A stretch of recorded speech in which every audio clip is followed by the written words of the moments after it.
बिस्मिल्लाहिर्रहमानिर्रहीम इय्याका नअबुदु व इय्याका नस्तईन। सबसे पहले तो पाकिस्तान तहरीक इंसाफ जिस तरह की फाशिज्म का इस वक्त मुकाबला कर रही है, जबर का मुकाबला कर रही है, फस्तायत का मुकाबला कर रही है, आप ये नज़ारा देख रहे हैं कि ये हमारे सारे जो कारकुन हैं ये डिफरेंट केसेस में मियाँ वाली से, सरगोदा से और दीगर शहरों से यहाँ पर आए हैं। और मैं अपने MNA भाई और लीगल काउंसिल शफकत भाई, मोइन भाई, साजिद भाई, इन सबकी शुक्रगुजार हूँ कि ये हमारे सारे कारकुनीन के लिए ना सिर्फ यहाँ पर खड़े होते हैं, उनको लीगल एड फराम करते हैं, बल्कि उनके मचलकों तक उनका साथ देते हैं। तो ये ना सिर्फ काबिल तहसीन है, बल्कि इन जैसे लोगों को सलाम पेश करना चाहिए जो अपने वोटर, सपोर्टर, कारकुनीन के लिए हर वक्त 24/7 अवेलेबल है। अब जो मैं ये बात करना चाहती हूँ, जिस तरह की इस वक्त 26 नवंबर को पाकिस्तान तहरीक इंसाफ के लोगों के खिलाफ वहाँ पर गोलियां चली, सीधी गोलियां रात के अंधेरे में मारी गई, तो सवाल एक ही होगा और हम पूछते रहेंगे, तब तक पूछते रहेंगे जब तक हमें जवाब नहीं मिलेगा कि गोली क्यों चलाई थी, निहत्ते मासूम पाकिस्तानियों पर गोली क्यों चलाई गई थी।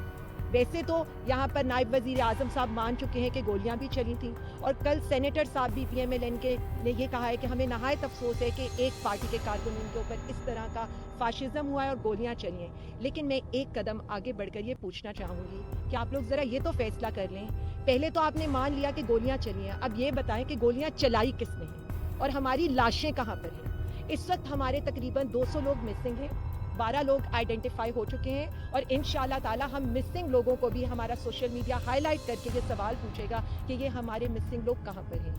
हमारी पार्टी, मैं खुद, बल्कि हमारे 96 इस वक्त लीडरान के नॉन बेलेबल वारंट्स निकल कर आए हैं। कल भी मुझे एक शहर की पुलिस ने अबडक्ट करने की कोशिश की और मेरी रिहाई जो पेशावर हाई कोर्ट के ऑर्डर्स हैं उनके ऊपर हो सकी।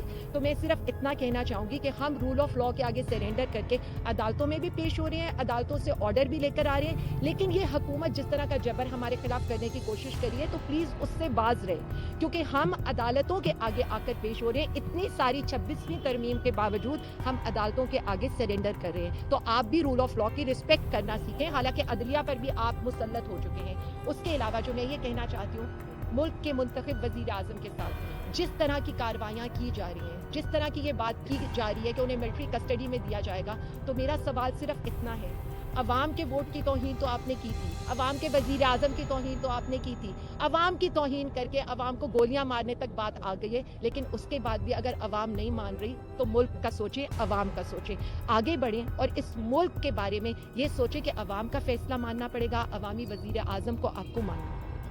मैं 84 बरस का, आई एम 84।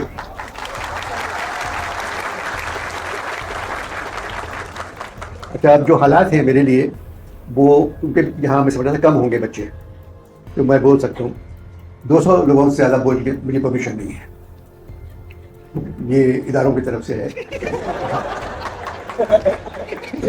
आप अगर जहाँ 200 लोग हों उनको आप नहीं बोल सकते। तो मैं पिछले दिनों लाहौर गया, पंजाब यूनिवर्सिटी ने बुलाया मुझे, गवर्नमेंट कॉलेज, और उन्होंने कहा हम मुनीर नियाज़ी के लिए एक प्रोग्राम कर रहे हैं, पैसा पे तो होते हैं, फराज पे होते हैं, इकबाल पे होते हैं, तो हम मुनीर नियाज़ी पे कर रहे हैं प्रोग्राम, तो आप आ जाइए।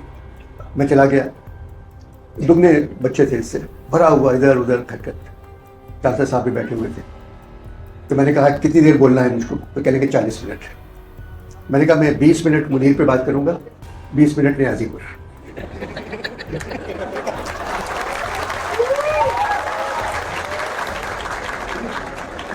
तो कहने के अनवर साहब वो तो एक ही नाम है, हम समझे नहीं क्या मतलब है।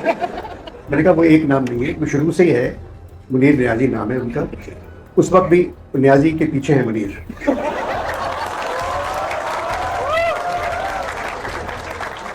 और आज भी नियाज़ी के पीछे है। तो कहने लगे कि आप ऐसा करें, अहमदुद्दीन कासमी में बात कर लें। मैंने कहा ठीक है, फिर मैं कासमी साहब से बात करके आ गया।